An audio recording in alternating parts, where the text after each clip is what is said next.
আসসালামু আলাইকুম। আশা করি সবাই ভালো আছেন। আমরা যারা কোরিয়ান ভাষা শিক্ষার্থী আছি, টেক্সট বুক পড়ার সময় টেক্সট বুকে থাকা একটা গুরুত্বপূর্ণ অংশ তথ্য এবং সংস্কৃতি। এই তথ্য সংস্কৃতি নিয়ে আমাদের প্রত্যেকের কম বেশি অ্যালার্জি আছে। এটা আমরা পড়তে চাই না। এটা কিন্তু অনেক গুরুত্বপূর্ণ একটা বিষয়। অর্থাৎ এই অংশে কোরিয়ানদের কালচার এবং তাদের সংস্কৃতি, তাদের কিছু তথ্য দেওয়া আছে, যে তথ্যগুলো আমাকে জানতেই হবে। কারণ আমরা একটা দেশে যাব, সেই দেশে গিয়ে সেখানকার কালচার এবং তথ্য সংস্কৃতি এগুলো তো আমাকে কিছু না কিছু আইডিয়া নিয়ে যেতেই হবে। এই জন্য এখানে এগুলো দেওয়া আছে এবং এখান থেকে কিন্তু অনেক প্রশ্ন হয়। মাঝে মাঝে অনেকে প্রশ্ন করে আমাকে যে তথ্য সংস্কৃতি পড়ার প্রয়োজন আছে কিনা। তথ্য সংস্কৃতি পড়ার অনেক প্রয়োজন আছে। এখান থেকে যথেষ্ট প্রশ্ন করা হয়। শূন্যস্থান এবং প্যাসেজ দুইটা সেক্টরে এখান থেকে প্রশ্ন থাকে। মাঝে মাঝে লিসেনিংয়েও দু একটা প্রশ্ন হয়ে থাকে এখানে। তবে এই তথ্য এবং সংস্কৃতি থেকে প্রশ্নগুলো খুব একটা কঠিন কিছু হয় না। তো সব তথ্যগুলো যদি ঠিকঠাক জেনে থাকেন, সেই তথ্যগুলো যদি ঠিকঠাক আপনার মাথার মধ্যে নিতে পারেন, তাহলে এই প্রশ্নগুলো খুব সহজে উত্তর করতে পারবেন। এর জন্য আপনাকে নিয়মিতই কিন্তু এই তথ্য সংস্কৃতিগুলো পড়তে হবে। এবং আমার প্রশ্নও প্রায় 4 থেকে 5টা প্রশ্ন ছিল তথ্য সংস্কৃতি থেকে। তো এই তথ্য সংস্কৃতির যে সমস্যাটা সবার তৈরি হয়, পড়তে ভালো লাগে না, বিভিন্ন কারণে আমরা এটা পড়তে পারি না। তো এই সমস্যাটা কিন্তু আমার নিজেরও ছিল। তো এই সমস্যা থেকে আমি কিভাবে বের হয়েছি, কিভাবে এখান থেকে ইমপ্রুভ করতে পারছি, সেগুলো আপনার সঙ্গে শেয়ার করব। একটা কথা মনে রাখবেন, এই তথ্য সংস্কৃতি কিন্তু অনেক গুরুত্বপূর্ণ। এটা কোনোভাবে বাদ দেওয়া যাবে না। তবে আমাদের বইতে থাকা কিছু কিছু তথ্য সংস্কৃতি আছে অনেক ইম্পর্টেন্ট, যেখান থেকে প্রায় প্রত্যেকটা সেটে প্রশ্ন হয়ে থাকে। এজন্য আপনাকে যেগুলা মোস্ট ইম্পর্টেন্ট সেগুলো খুব ভালো করে পড়তে হবে। এখান থেকে কোনো কিছু বাদ দেওয়া যাবে না। খুব সুন্দর করে ভালো করে পড়তে হবে।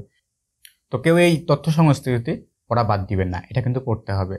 তো আমি যেটা করতাম প্রথমের দিকে, আমার যখন পড়তে সমস্যা হতো, পড়তে পারতাম না, পড়তে না পারার মতো আমার যে কারণটা ছিল, আমি চাকরিজীবী। এখানে আমি যখন একটা অধ্যায় পড়তাম, সেই অধ্যায়ে যে শব্দকোষগুলো আছে, সেই শব্দকোষগুলো শেষ করার পরে, গ্রামার শেষ করার পরে, কথোপকথন শেষ করার পরে, এগুলো শেষ করার পরে ওই শেষের দিকে গিয়ে যখন আমি তথ্য সংস্কৃতি পড়তে শুরু করতাম, তখন কিন্তু এটা আর এনার্জি থাকতো না আমার।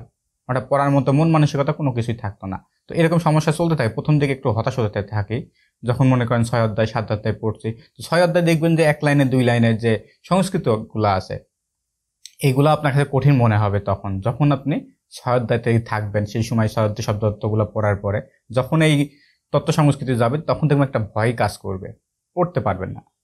এটা সবার ক্ষেত্রে হয়, যেটা আমার ক্ষেত্রে হয়েছিল।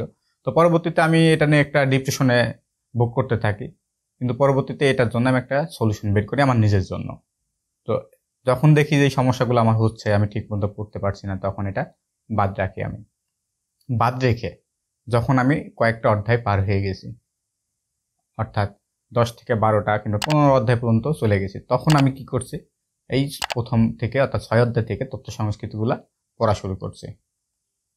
তো যখন আমি এই তথ্য সংস্কৃতিগুলো পড়া শুরু করলাম, তো ইতিমধ্যে আমার এই তথ্য সংস্কৃতিতে থাকা অধিকাংশ শব্দ অর্থ মুখস্থ হয়ে গেছে। কিভাবে হয়েছে, আমি যে 15 অধ্যায় পর্যন্ত পড়ে ফেলছি, এই 15 অধ্যায়ের মধ্যে অনেক শব্দ আছে যেগুলা এই তথ্য সংস্কৃতিগুলোতে ব্যবহার হয়েছে। আপনারা যাদের সমস্যা হয়, তারা চাইলে কিছু অধ্যায় পার করার পরে তথ্য সংস্কৃতিতে ব্যাক করে তথ্য সংস্কৃতি পড়ার চেষ্টা করেন, তাহলে দেখবেন এই তথ্য সংস্কৃতিতে যে সকল শব্দগুলো আছে, এই শব্দগুলো দেখবেন আপনার মুখস্থ অলরেডি আগে থেকে আছে। কিছু শব্দ থাকবে মুখস্থ নাই, সেগুলো মুখস্থ করে নেবেন। আর এই তথ্য সংস্কৃতি পড়ার সময় একটা জিনিস লক্ষ্য রাখবেন, সর্বপ্রথম আপনি লক্ষ্য থাকবে আপনার শব্দ অর্থগুলা ভালো করে জানা। তো শব্দ অর্থগুলো যখন আপনি ভালো করে সবগুলো মুখস্থ করে নেবেন, এখন আপনি প্যাসেজের মতো করে যেভাবে বইতে দেওয়া আছে সেভাবে পড়েন এবং বাংলা করার চেষ্টা করেন।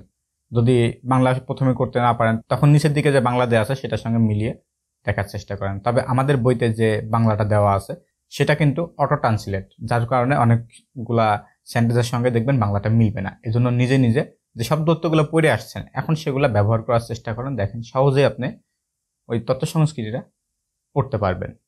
এবং এই তথ্যের মধ্যে কিছু কিছু তথ্য থাকবে দেখবেন যেগুলো আপনাকে মুখস্থ করে ফেলতে হবে। যেমন মনে করেন যে কোরিয়ানরা তাদের নববর্ষেতে কি করে, এখানে কিছু অ্যাক্টিভিটি তাদের থাকে, সেই অ্যাক্টিভিটিগুলো আপনাকে মনে রাখতে হবে। কিছু কিছু তথ্য আপনাকে বাংলাতেই মনে রাখতে হবে।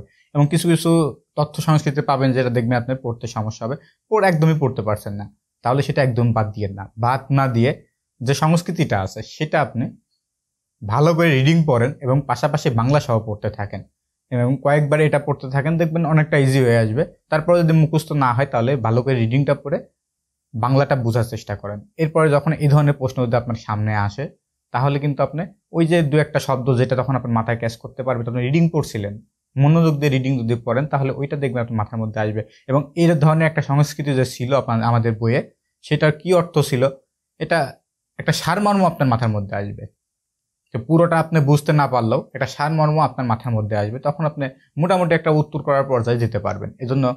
এজন্য কোনো তথ্য সংস্কৃতি বাদ না দেওয়াই উচিত। কিছু কিছু ইম্পর্টেন্ট আছে, সেগুলো তো কোনোভাবেই বাদ দেওয়া যাবে না, সেগুলো আপনাকে খুব ভালো করে পড়তে হবে।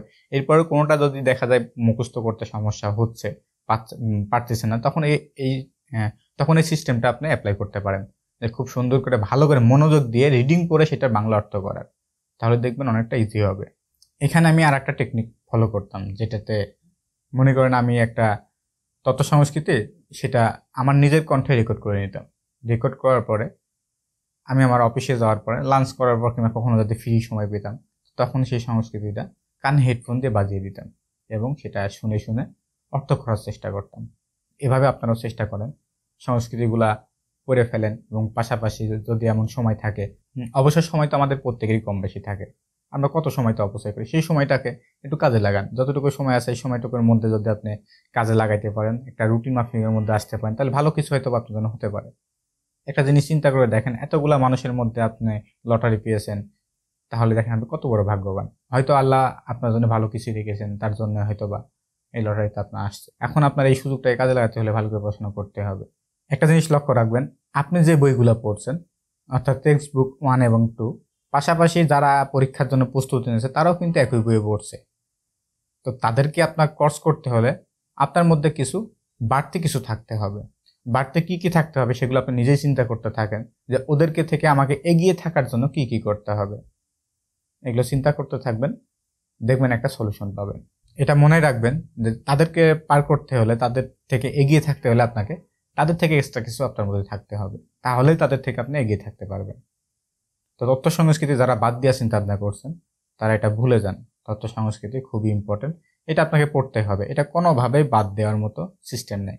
এখন মনে করেন এখান থেকে 4-5টা প্রশ্ন ধরে নিলাম, আপনার 3টা প্রশ্নই হলো, তো আপনি একদমই পড়েন নাই, তাহলে 3টা প্রশ্ন আপনি উত্তর করতে পারলেন না, তাহলে 40টা প্রশ্নের মধ্যে আপনি 37টা প্রশ্নে পরীক্ষা দিলেন।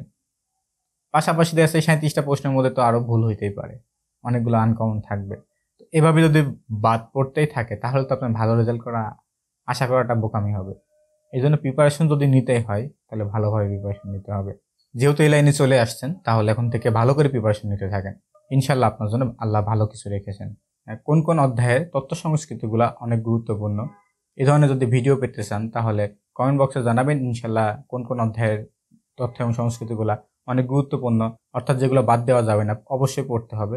কমেন্ট বক্সে জানাবেন, আমি এরকম একটা ভিডিও আপনাদেরকে দেওয়ার চেষ্টা করব। আজকের ভিডিওটি এখানে শেষ করছি। এখন পর্যন্ত যারা চ্যানেলটি সাবস্ক্রাইব করেন নাই, তারা চাইলে সাবস্ক্রাইব করে নিতে পারেন। আগামী একটা ভিডিওতে দেখা হবে, সে পর্যন্ত ভালো থাকবেন। আল্লাহ হাফেজ।